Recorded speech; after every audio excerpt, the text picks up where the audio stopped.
Assalamualaikum warahmatullahi wabarakatuh. Kami dari kelompok 6 yang beranggotakan Dea Riyati, Eva Miranda, dan Fernaldi Wahyu Kurniawan ingin mempresentasikan tugas akuntansi keuangan lanjutan dengan dosen pengampu Bapak Abdullah Mubarak, SE MSI.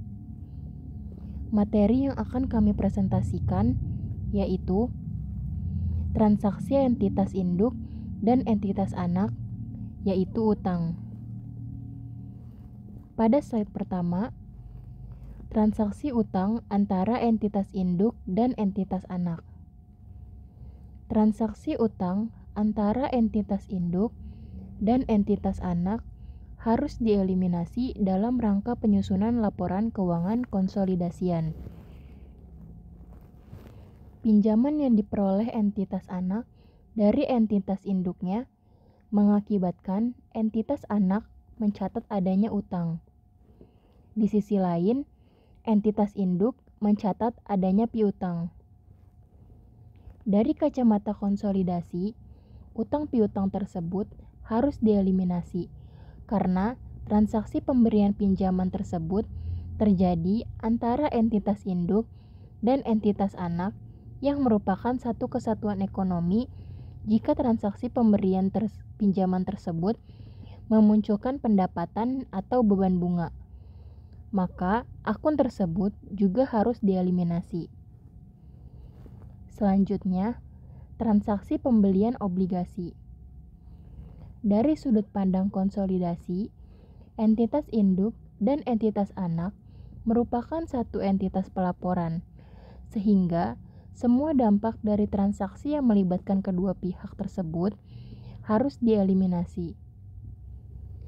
Tak terkecuali dengan transaksi pembelian obligasi antara entitas induk dan entitas anak.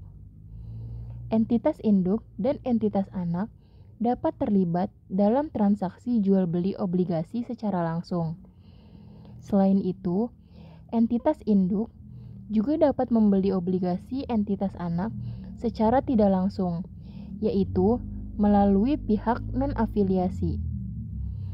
Kedua transaksi memiliki dampak yang berbeda terhadap pencatatan entitas induk dan jurnal eliminasi yang harus disiapkan. Selanjutnya, pembelian pada nilai par.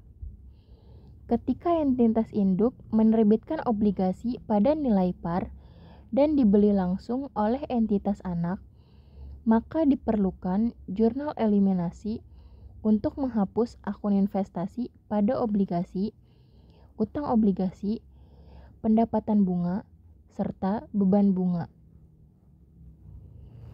Transaksi pembelian obligasi entitas anak dari pihak non-afiliasi. Yang pertama, pembelian pada harga sama dengan nilai tercatat. Pada saat entitas induk membeli obligasi entitas anak dari pihak non-afiliasi pada harga sama dengan nilai tercatat obligasi tersebut, maka jurnal eliminasi yang dibuat pada saat menyiapkan laporan keuangan konsolidasian sama dengan jurnal eliminasi pada saat pembelian obligasi langsung dari entitas induk atau entitas anak, baik pada nilai par maupun nilai bukan par. Investasi pada obligasi, utang obligasi, dan diskon atau premium obligasi yang muncul harus dieliminasi. Selain itu, pendapatan bunga dan beban bunga juga harus dieliminasi. Jika terdapat piutang bunga dan utang bunga sebagai dampak pencatatan perusahaan secara akrual juga harus dieliminasi. Yang kedua, yaitu pembelian pada harga berbeda dengan nilai tercatat. Entitas induk dapat membeli obligasi entitas anak dari pihak non-afiliasi pada harga yang berbeda dengan nilai tercatat obligasi tersebut.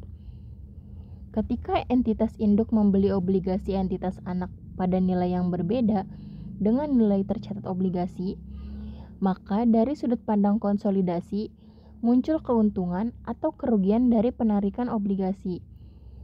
Jika entitas induk membeli obligasi entitas anak pada harga yang lebih rendah dibandingkan dengan nilai tercatat obligasi, maka muncul keuntungan penarikan obligasi dalam laporan keuangan konsolidasian.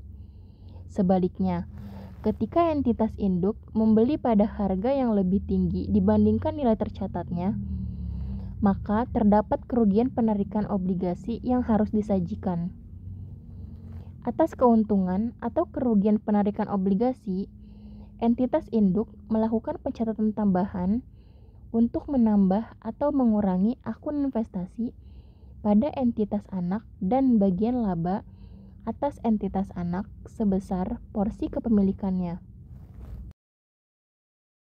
Keuntungan atau kerugian penarikan obligasi akan diamortisasi selama sisa masa obligasi. Besarnya amortisasi keuntungan atau kerugian penarikan obligasi setiap periodenya adalah selisih antara pendapatan bunga yang diakui entitas induk dan beban bunga yang diakui entitas anak.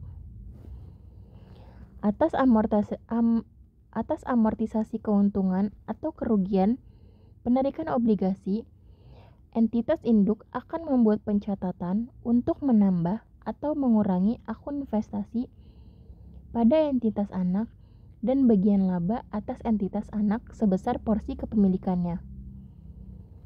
Pada periode terjadinya transaksi pembelian obligasi, jurnal eliminasi dibuat untuk memunculkan keuntungan atau kerugian penarikan obligasi. Jurnal eliminasi yang dibuat dengan mengakui keuntungan atau kerugian penarikan obligasi. Jurnal eliminasi pada periode berikutnya dibuat dengan menyesuaikan akun investasi pada entitas anak dan kepentingan non-pengendali. Kemudian, kesimpulannya. Perbedaan struktur pemodalan antara entitas induk dan anak mempengaruhi kebijakan utang dan pengelolaannya. Struktur pemodalan yang kuat memberikan akses lebih baik ke sumber pembiayaan, sementara yang lemah menimbulkan tantangan dan biaya modal yang tinggi. Perbedaan suku bunga antara utang induk dan anak mempengaruhi biaya pembiayaan dan kinerja keuangan, sehingga diperlukan strategi pengelolaan risiko yang tepat. Dividen juga memainkan peran penting dalam kebijakan utang dan struktur pemodalan. Transaksi utang antara entitas induk dan anak berdampak signifikan pada rasio keuangan, seperti utang terhadap ekuitas dan likuiditas. Selain itu, auditor berperan penting dalam memastikan kepatuhan dan keakuratan pengelolaan utang. Dalam laporan keuangan konsolidasi, transaksi utang antara entitas induk dan anak harus dieliminasi karena keduanya dianggap satu entitas pelaporan. Pengelolaan utang yang efektif dan transparan sangat penting untuk mencapai struktur modal optimal dan memastikan integritas laporan keuangan. Dengan demikian, semua dampak dari transaksi entitas induk dan anak harus dieliminasi untuk memberikan informasi yang akurat dan relevan kepada pemangku kepentingan. Sekian presentasi tentang materi transaksi entitas induk dan entitas anak, yaitu utang, dari kelompok kami. Kurang lebihnya mohon maaf. Wassalamualaikum warahmatullahi wabarakatuh.